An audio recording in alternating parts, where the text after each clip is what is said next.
According to Britannica, the dominating feature of the island, some 7,000 examples are said to exist, is the Nuraghe, truncated conic structures of huge blocks of basalt taken from extinct volcanoes, built in prehistoric times without any bonding. Most Nuraghe are quite small, but a few are obviously fortresses. There is also a Nuraghe village near Dorgali with the traces of about 80 buildings identified. Further exploration since ancient times has placed it beyond all doubt that Nuraghe were fortified.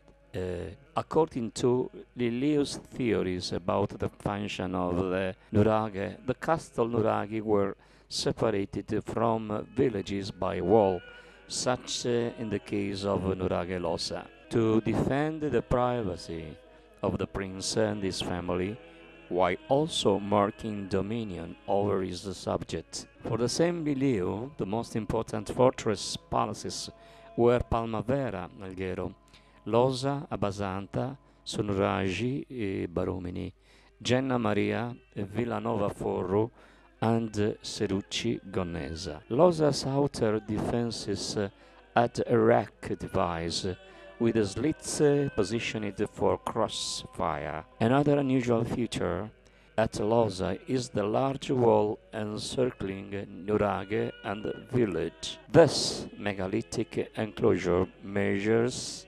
292 by 133 meters and has 2 turrets, a salient and 7 doorways. The Nuragic settlement is located at 315 meters on sea level. This is a complex Nuraghe made up of a central tower with 2 different flats, with an entrance with a corridor furnished of a sentry box on the right and a ladder on the left. The inferior room is provided of the different tabernacles, niches, located in a symmetric position, and a trilobated bastion with a concave profile with a southeast front door. The rear tower can be accessible through a high access which opens on the profile of the bastion towards northeast.